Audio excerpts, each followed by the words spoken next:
Good afternoon. Good afternoon. I'm Dr. Peter KB Saint Jean. It is Wednesday, the 7th day of November of the year 2018.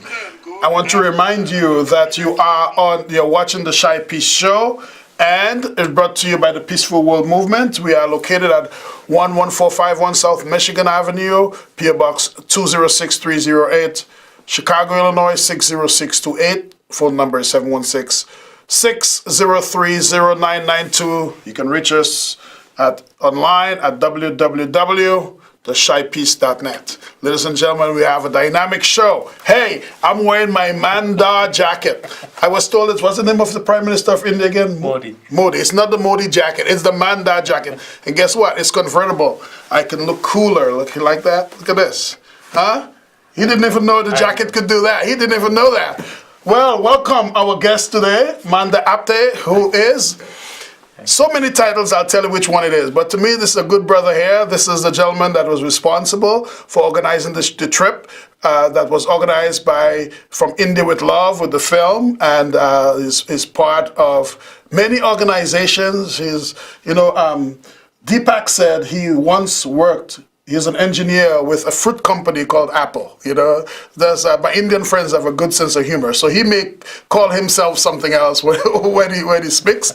And when you call in, you will be hearing the voice of one of Chicago's best citizens, right? Dr. Rifford Bonner, who is an adjunct professor at the School of Professional Studies, and he is a fellow at the Urban Peace Lab. He's associate director of the Urban Peace Lab, a great brother. So if you want to hear his voice, call in. You'll be hearing him. And the number you will call in is 312-738-1060. Manda, welcome again. So tell our viewers, who's this great man? You. Don't know about great man. It's still to be proven. Work in progress. I came to America 22 years ago. I am from India. I grew up reading Hardy Boys and mystery and murder stories, Sherlock Holmes, Hercule Poirot. Oh. So I was always fascinated that, hey, can I meet the Hardy Boys?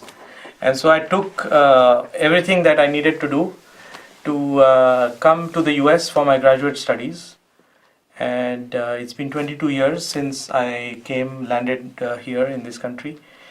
Got my degree in petroleum engineering, and then worked for a small oil company, Shell Oil Company.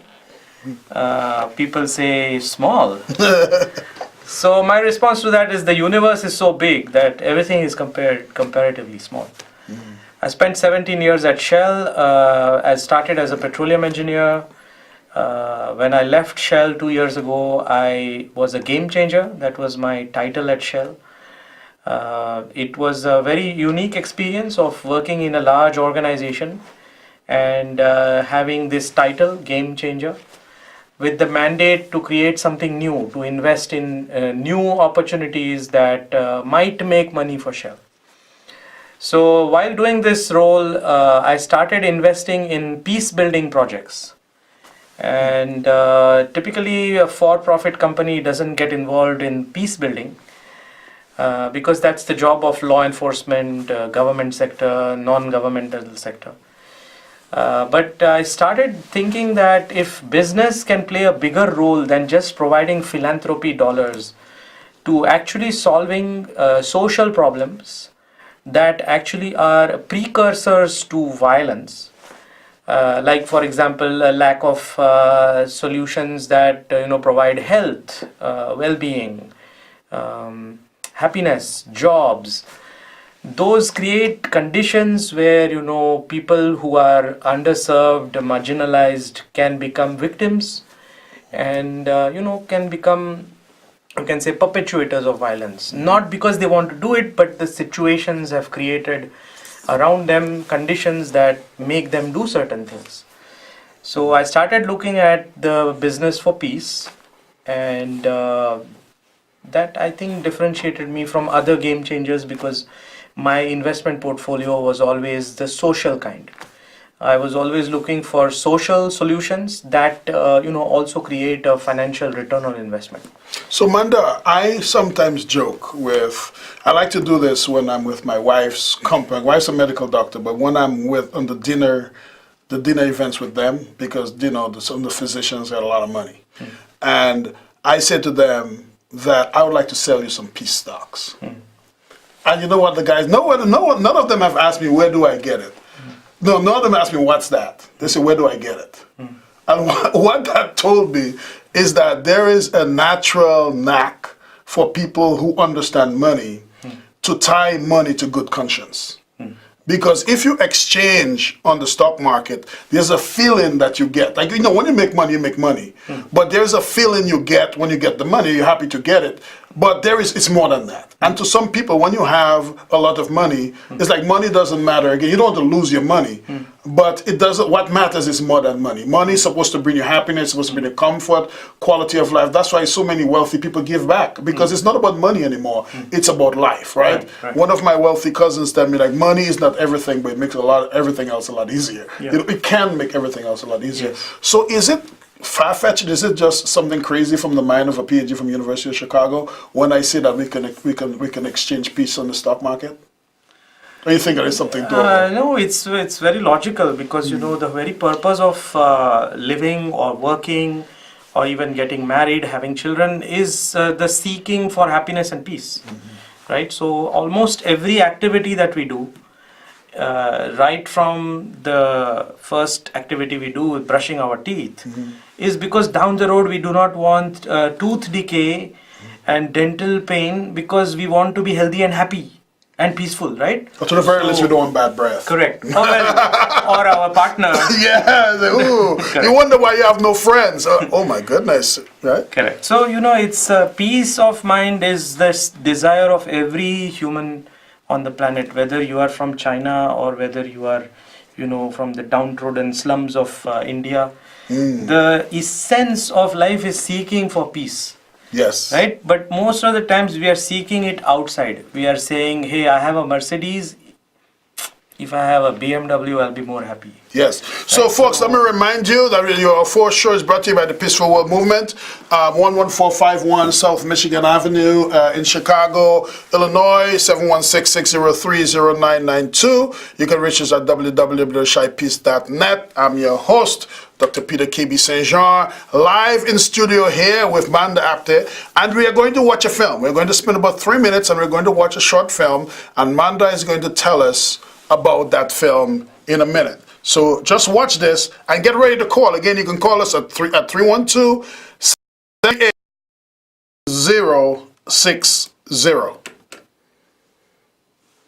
Kind of want to add some context to the reason why we're here. Control, we have the audio. I don't hear the audio in the back. I hope you're hearing the audio. Control. We are grateful to have this opportunity. This would not be possible without Mandar. I was still employed at Shell, and I came across the autobiography of Dr. Martin Luther King. And there is a chapter on his trip to India. The documentary To India with Love is a vehicle, I think, that would make the city of Los Angeles a lot safer place. I stand here today on the 50th anniversary of the assassination and death of Martin Luther King. I feel that when important people in history come into our life for a reason and they've changed so much and they've done so much work, somewhere along the line, I think, as years go by, we start to maybe forget. Why do you think nonviolence is important in today's day and age? I believe nonviolence is so important because if we can come together and be unified and work together, I think we can definitely work a stronger unit. The whole world, everything that's bad in the world stems from war.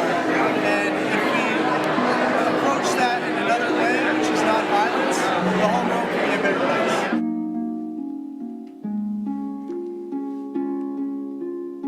When Dr. King went in 1959, Mahatma Gandhi had already died.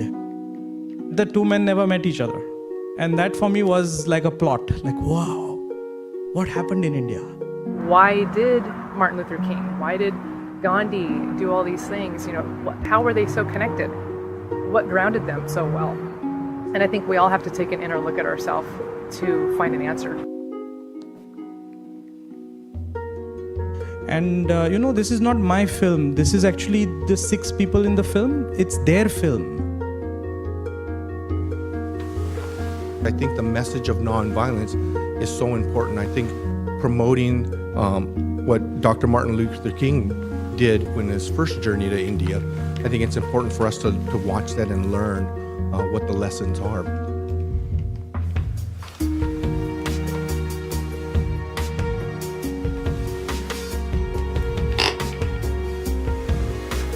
So what you will see is, it's a real story because not a single scene has been scripted.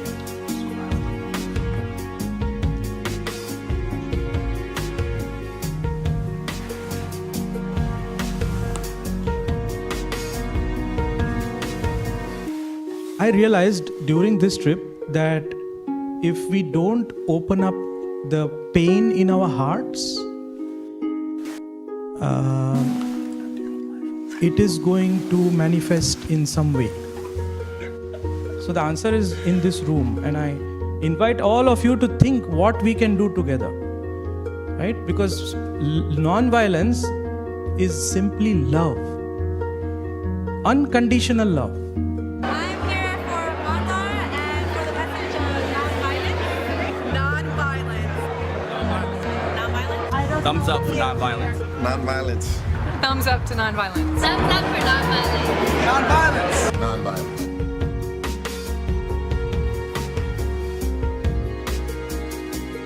I was very moved by the connection with Dr. Martin Luther King, his 5-week visit to India, and the message of nonviolence.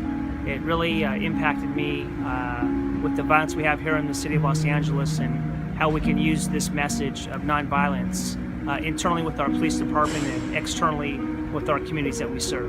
I'm very excited about what I saw in the film and the idea of taking police officers and youth from this community to India in order to go through that same process. I honestly believe we could turn this into a utopia if we could get everybody on board.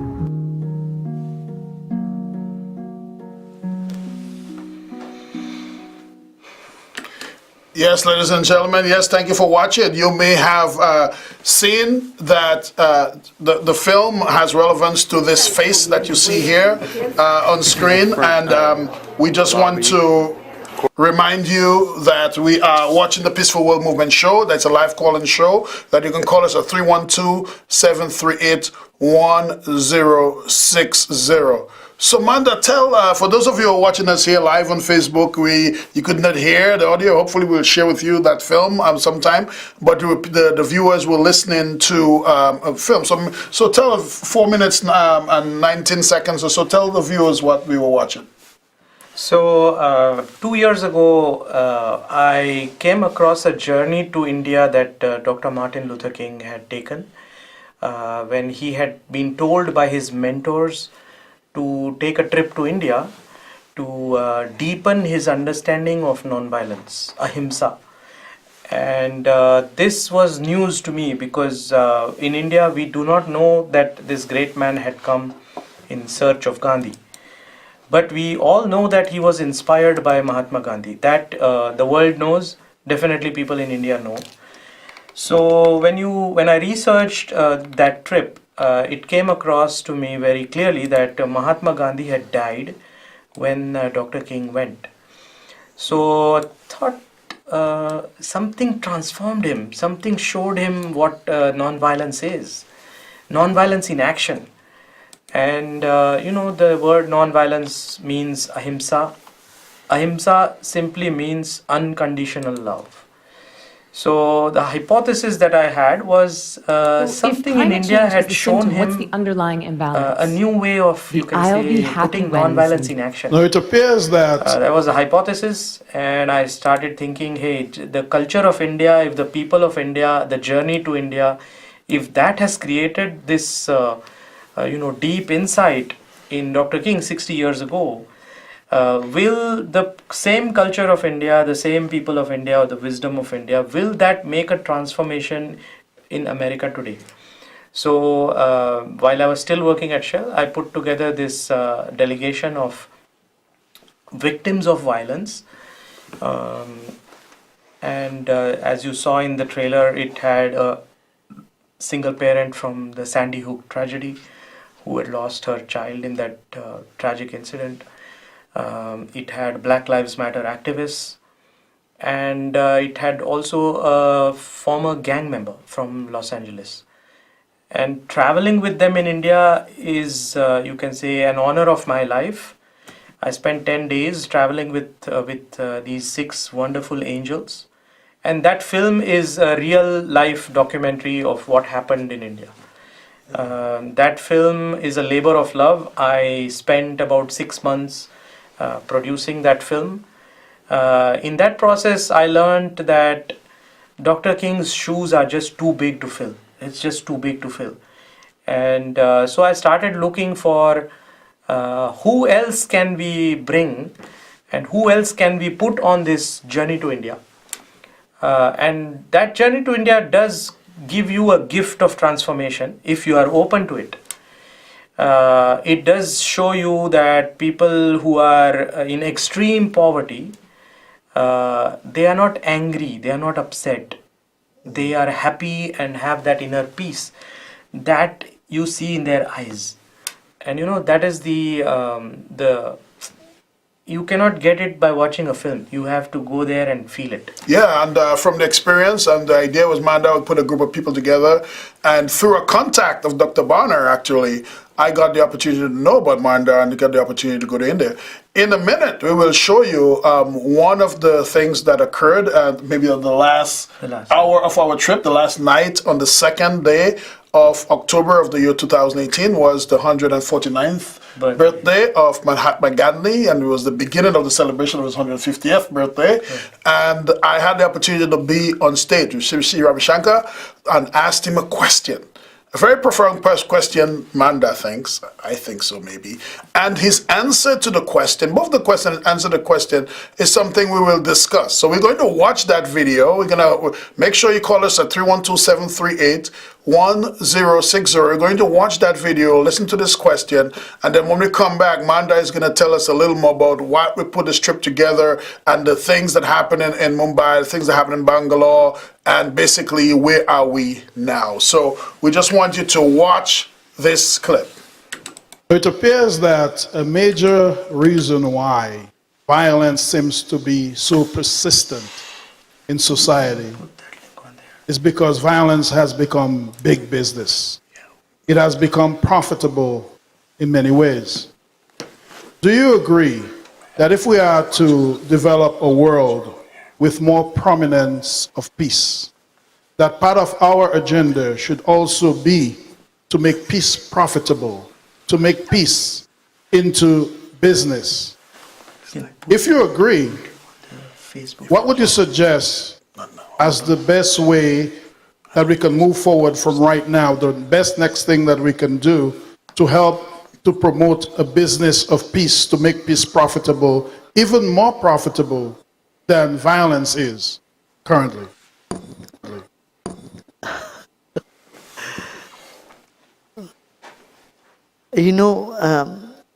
The greatest benefit of peace is you can sleep very well. You have no heartburns. And you can smile from the core of your heart. And you can be happy. Without peace, there is no happiness. And why one want to earn so much, make a business in the world, is to be happy. The final goal of all business is to create happiness. Nobody wants to make money to become more miserable in their life. The goal of wealth is to have inner comfort and outer comfort. The goal of every business is to bring happiness to oneself and one's family and surroundings. In this sense, peace may not be so attractive to people, but happiness would be more attractive to people. We may have to change the words here. See, you will get more happiness when you bring happiness, share happiness with other people, not violence. And I don't think there is a better profit than happiness. And if anyone says they are making profit without happiness, I tell you that profit is good for nothing. And they do know it. They'll realize it very soon. If you like this video, don't forget to click the like. Yes, folks. So you're sitting here, and for those of you watching us live on Facebook, I promise I'll share the link a little bit later on because you are not able to hear this. Usually we hear ourselves in the studio, and I hope that next week or next time we have the announcement, we can actually hear it better in the studio, so that way we can be sharing the experience of those listening live on Facebook with us. But you heard, in there you heard. So Mandar, I was part of the front screen. What did it sound to you hearing this question opposed to the Guru and having him respond to that? Just to set some context of what we were doing in India. About? Right. Mm-hmm. So about 8 months ago, I have been a disciple, a student of Sri Ravi Shankar's teachings. I'm also a teacher of the Art of Living programs, meditation programs. I've had the privilege of sharing his techniques, his wisdom for about 16 years. Maybe about 10,000 people I must have taught meditation practice in the US. What we thought about was, given the violence in the world that seems to be very senseless and happens anywhere, anytime, has no affiliation anymore with the place where you stay, your socio-economic status, your political views, your skin color. Violence seems to be like an epidemic. And if we want to, promote a better society, the noise of peace and non-violence and compassion has to grow.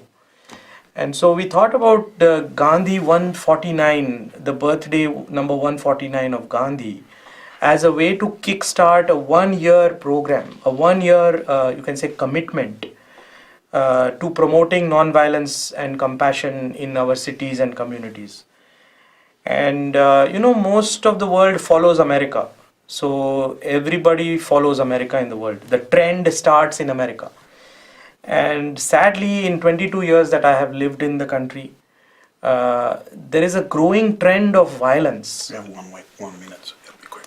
And so in order to shift that trend, we thought of taking a delegation of our police executives, police officers, and community leaders, peace activists, on this journey to India to create a relation with India's police and India's peace activists. So what you saw Peter doing was interviewing India's Gandhi of today, a spiritual leader that stands for his commitment to peace for the last 30 years of his activism. And what Peter asked was a very important question, which also I have been looking at the last few years, is how do you make peace sustainable? And that answer is very insightful, because unless you make something sustainable, it doesn't thrive, it doesn't grow. Well, we ask more than sustainable, I ask to make it profitable. And the idea of profitable means to deposit a little and to get more back, right? So it's not just about making money. Profitability exists on economic, cultural, environmental, social, spiritual, physiological, and social ways.